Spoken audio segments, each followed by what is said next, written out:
திமுக ஆதரவுடன் அதிமுக ஆட்சி அமைக்க இருக்கிறதா அப்படின்ற ஒரு கேள்வி ஒரு பக்கம் போயிட்டு இருக்கக்கூடிய நிலையில் தற்பொழுது நம்ம பார்க்கக்கூடிய காட்சிகள் கான்வாய் பாதுகாப்பின்றி தனியாக சென்ற விஜய் வாகனம். இது தொடர்பான காட்சிகளை தான் பார்த்துட்டு இருக்கோம். விஜய் தன்னுடைய பட்டினப்பாக்கம் இல்லத்திலிருந்து நீலாங்கரை வீட்டிற்கு சென்று கொண்டிருக்கிறார். ஆனால் கடந்த 2 நாட்களாக அவருடன் பயணித்த அந்த முதலமைச்சருக்கான கான்வாய் பாதுகாப்பு அந்த வாகனங்கள் இன்றி தனித்து அவருடைய பயணமானது தற்பொழுது மேற்கொள்ளப்பட்டிருக்கிறது அப்படின்றத நம்மால் பார்க்க முடியுது.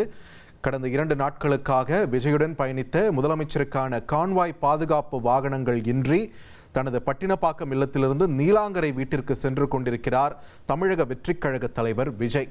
இதிலிருந்து நாம் என்ன படிப்பினை எடுத்துக்கணும் அப்படின்ற ஒரு தெளிவு இல்லாமல் தான் இந்த காட்சிகளையும் நாம் பார்த்துட்டு இருக்கோம். தற்போது கான்வாய் பாதுகாப்பு வாகனங்கள் இல்லாமல் விஜய் சென்று கொண்டிருக்கிறார். அவருடைய வாகனமானது நீலாங்கரையை நோக்கி சென்று கொண்டிருக்கிறது அப்படின்னும் போது அடுத்து என்ன நடக்க இருக்கிறது, அரசியல் களத்தில் நிகழ்வது என்ன என்று நிறைய கேள்விகள் நம் முன்னே இருக்கிறது.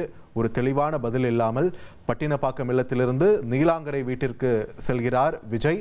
அவருடைய வாகனம் முதலமைச்சருக்கான கான்வாய் பாதுகாப்பு இல்லாமல் சென்று கொண்டிருக்கிறது அப்படின்றது தான் முக்கிய செய்தியாக நம்ம பார்த்துட்டு இருக்கோம்.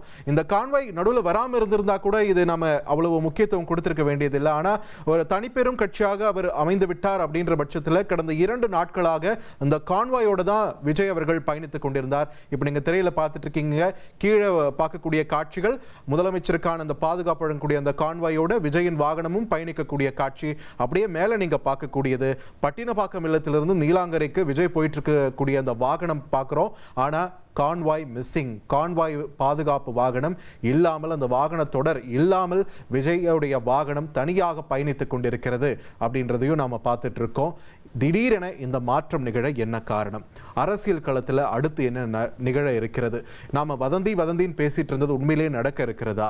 அரசியல் களத்தில் வேற என்னென்ன அதிரடி காத்து கொண்டிருக்கிறது அப்படின்ட்டு நிறைய கேள்விகள் இந்த ஒரு வாகனம் தனிச்சு போற காட்சியை வச்சே நாம இத்தனை கேள்விகளை எழுப்பிட்டு இருக்கோம். So what's next? இனி செல்லும் இடமெல்லாம் செய்தி. தந்தி டிவியின் வாட்ஸ்அப் சேனலை ஃபாலோ பண்ணினா செல்ல இருக்கும் இடமெல்லாம் செய்தி. இதோ QR கோட் இப்பவே ஸ்கேன் பண்ணுங்க, ஃபாலோ பண்ணுங்க.